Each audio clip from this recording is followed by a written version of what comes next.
ఇప్పుడు చాలా సినిమాలకి చిన్న సినిమా అని పెద్ద సినిమానే బేసిక్గా at the end of the day. కానీ ఈ వర్క్ షాప్స్ అనేవి చాలా చాలా రేర్గా ఎక్కడో మీలాంటి యూఎస్ రిటర్న్స్ అలాంటి వాళ్ళు చెప్తే వింటాం బేసిక్గా.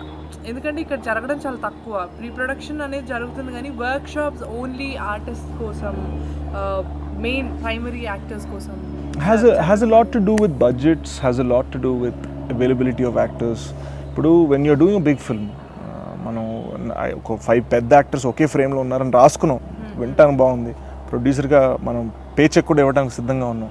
కానీ వాళ్ళు దొరికేదా షూటింగ్ డేట్స్కి మాత్రమే. If you want them to come and spend 10 days rehearsing with you, they're not going to, because they're losing some other opportunity, some other film. And from a production space, it doesn't make sense to pay for rehearsals. Correct. So అక్కడ ఆ చిన్న ఆ గ్యాప్లో చాలా problems వచ్చేస్తాయి. Okay, మీరు అలా work shop conduct చేయని సినిమాలు చేశారు. ఇప్పుడు మీ సినిమా మీరు అంటే క్షణం కానీ మీరు వేరే చేసిన సినిమాలతో కంపేర్ చేస్తే క్షణం పక్కన పెట్టేశారు, because it is your film. Like మీకు తెలుసు, క్షణంలోనే ఒక ఎగ్జాంపుల్ తీసుకున్నాం. క్షణంలో నేను ఒరిజినల్గా నాకు కిషోర్ కమీడియన్గా తెలుసు, కలిసి చేసాము, మంచి యాక్టర్ అని తెలుసు. కానీ కిషోర్ డ్రామా ఎంత బాగా చేయగలుగుతాడు అనేది నన్ను ప్రొడ్యూసర్ గారు క్వశ్చన్ చేయడం జరిగింది. సో మనం ఆ టైంలో నేను కొంచెం భయపడి ఉంటే I would have said Kishore we need to do a rehearsal this and that. At the same time ఇదే క్వశ్చన్ మళ్ళీ అనసూయ గారి గురించి కూడా వచ్చింది. అనసూయతో we would have done extensive rehearsals, especially the climax scene. So ఒకళ్ళకి యూనో డేట్స్ కానీ time కానీ, Kishore is a very busy actor. I don't think he could have made time for rehearsals, at least not in the budget we were making.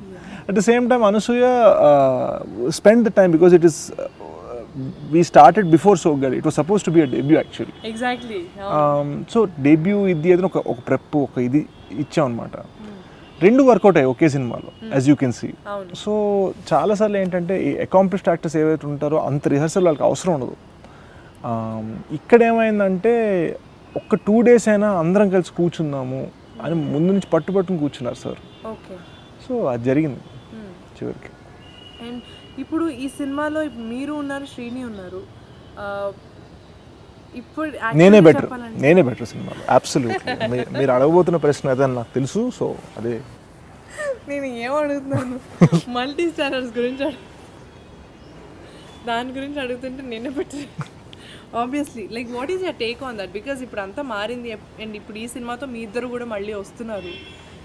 పైన what exactly is the difference you found? I don't know what multi starrer means అండి. ఇప్పుడు నేను కానీ మహేష్ బాబు గారిని, పవన్ కళ్యాణ్ గారిని ఒకే సినిమాలో చూస్తే దాన్ని మల్టీ స్టారర్ అంటాము. ఈ సినిమాలు మిగిలిన ఏమున్నా కూడా నాకు అవన్నీ మల్టీ యాక్టర్గా కనిపిస్తాయి అంతే. Unless you have something like that. And Amitabh Bachchan and Rajinikanth, Dilip Kumar and Raj Kapoor, NTR and ANR, that is a multi star. ఇవన్నీ వీటిని కూడా మల్టీ స్టార్లు అనేస్తే ఇంకా ఐఎమ్ జస్ట్ సేయింగ్ ఇప్పుడు నుండి స్టార్ట్ అయితే ఇప్పుడు ఆల్రెడీ ఇద్దరిద్దరు హీరోస్ పెట్టిన సినిమాలు కూడా వస్తున్నాయి. But what is your take on the multi starrers is what I'm asking. అదే అన్న, అంటే for me movie like Seethamma Vakitlo is a proper multi starrer. I think film like this is more of an ensemble film.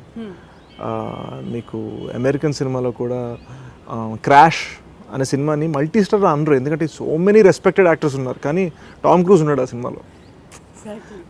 ఇది ఆ kind of సినిమా, because none of us is a Tom Cruise here. I think మేమందరం ఇక్కడ ఏంటంటే we're here to play characters. Yes, the most important roles belong to us, doubt లేదు.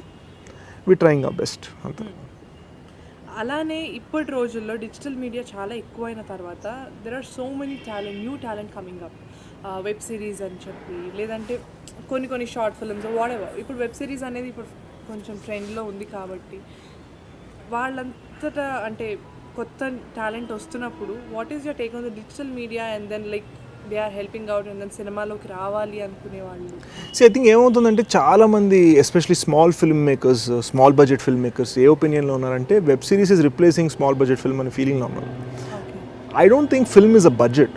You can make a really bad movie with really big budget also and you can make a really cheap looking movie with a big budget. Kshanam was made with 1 crore. I dare you to find anyone who can tell me how that can be made in 1 crore. అది నేను పొగరగా అంటలేదు, ఎందుకంటే మేము ఎన్ని favours pull చేసాం మాకు తెలుసు. Yes దానికి ఆ ప్రతి ఫేవర్కి మనం ఒక వాల్యూ అంటగట్టాం అనుకోండి, it will be 5 crore film. Yes ఇప్పుడు ఎతిహాద్ ఎయిర్లైన్స్ బిజినెస్ క్లాస్లో నా షాట్ ఉంది సినిమాలో, ఎలా చేశాను, ట్రై పేయింగ్ ఫర్ ఇట్, ఏమవుతుంది. So at the end of the day ఏంటంటే I don't think web series or short films can necessarily replace these. కానీ వీటిలో ఒక అద్భుతమైన టాలెంట్ బయటికి వస్తుంది. ఆ టాలెంట్ని చూసే అవకాశం ఫిల్మ్ మేకర్స్ కానీ యాక్టర్స్ కానీ దొరుకుతుంది. And that is exactly how Aditi has made it into this film. నాకు ఫ్యూ ఇయర్స్ బ్యాక్ దొరకని అవకాశం అది. ఇప్పుడు నాకు ఆ అవకాశం ఉండుంటే it would made sense. I would have maybe even come into the business sooner. Yeah. And someone like Aditi who's 18 years old, తను రాగలగటం దానికి reason is a web series. So ఆ విధంగా ఒక డెమోగా ఒక బిజినెస్ కార్డ్గా బాగా పనికొస్తాయి. తెలుగు వరకు I don't think the web series market or short film market is so big like in the US, where దాని మీదే ఒక రెవెన్యూ, దాని మీదే వెబ్లోనే ఒక స్టార్. మీకు యూఎస్లో ఏంటంటే కొన్ని shows exclusively made for web, హూలూకి కానీ నెట్ఫ్లిక్స్కి కానీ, house of cards that's made for the web. అటువంటిది it is given $100 million budget, మనకు ఆ స్పాన్ లేదు. సినిమాలకు ఉంది.